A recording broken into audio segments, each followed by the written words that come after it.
Alright, I was mentioning the other day that I was thinking about throwing a timing light on this, and I wanted to find the timing mark. Oh, I got lucky. The engine stopped in just the right place. That's the mark I was talking about. You see that little line? So what I'm going to do is get a little bit of paint and paint on that, and see the other timing mark is right up here. And that's what you look at. These things, these little notches up here, those are degrees above and before top dead center. And usually on Chevrolet, you want your degrees above top dead center. Center will probably be up around there. Everything affects that, including this thing here, if it works. This is a vacuum advance, and it's supposed to use the engine vacuum to advance. So usually what you do is you idle this slow, because you also have a centrifugal advance. At least you did in the old style distributors. I don't know what these electronic distributors have, and I don't even know if any of this stuff works in them, but what you do is you crank this, you get it running, get it warmed up, and it'll idle slow, unplug this, and stop it up so it's not sucking vacuum. And then, if you're lucky, you'll be able to check the timing with the light by that mark. First thing I'm going to do is get a little paintbrush and some light paint and paint that mark. Looks like my garage is needing to be cleaned up again. It's like always, anybody that works on anything has this constant need to be cleaning up your garage all the time, because when you work out here, you make a mess out of it. Somebody did give me something the other day, this mirror, and I think this is probably a mirror for a golf cart or something. And I was wondering, or maybe it's one of those extended mirrors for pulling a trailer.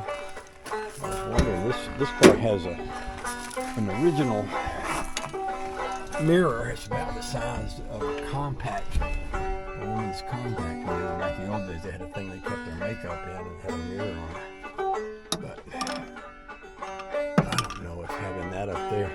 A lot of times on race cars, they'd have a big convex mirror like this. You could see people when it's coming up beside you, past you. And I don't know if that would work to put it up there for a mirror or not. Sure would see a lot more that way, wouldn't you? Have to think about.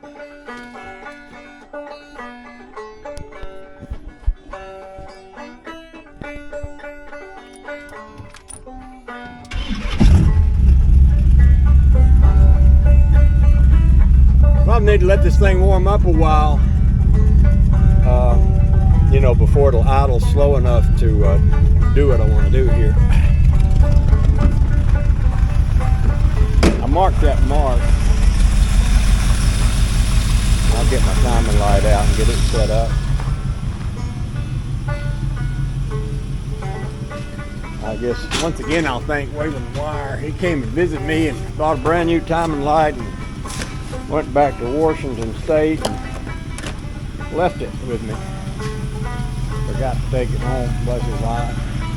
So I got a new timing light out of that deal, which I didn't think I'd ever use, but I've used it a time or two.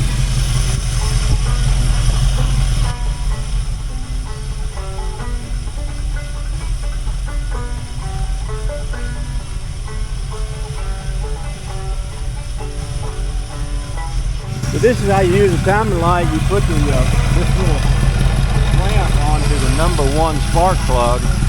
Put the red wire on the hot wire and the black wire on the ground. On this side of the motor, I usually will ground this to a bolt or something right there. Or actually, I could do it even from one of these exhaust manifolds there. Have to stay away from that hot manifold on this motor. Put one ground right there. And then if I peel back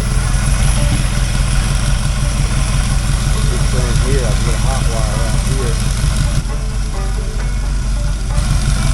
side of the motor. So my battery is under the car on the other side over there.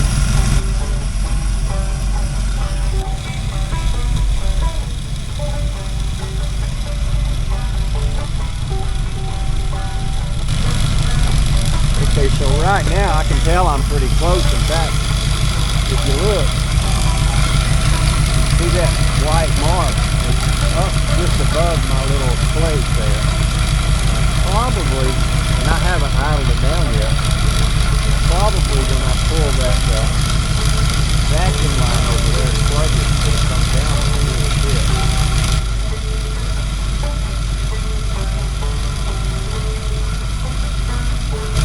When I pulled it and plugged it, didn't make any difference whatsoever. I could also raise it a little bit, usually after it warms up and slow down.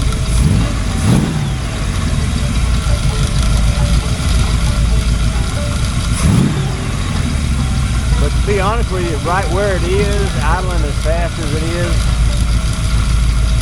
it don't look bad.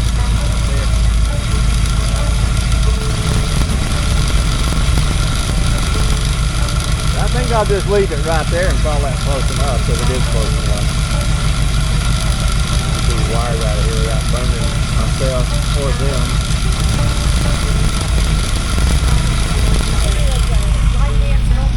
To the audience. There you go. Say hi. It'll be fun. Hi. That sounds fun. Alright.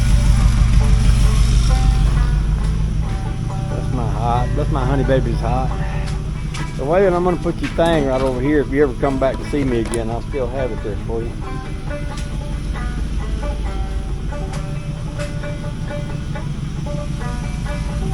Let's see now. I believe I want to air up, put the proper amount of air in both front tires. That was the next thing I wanted to do, was play with the, I had a little tire vibration in one of these tires, but it also went flat while I was sitting down there.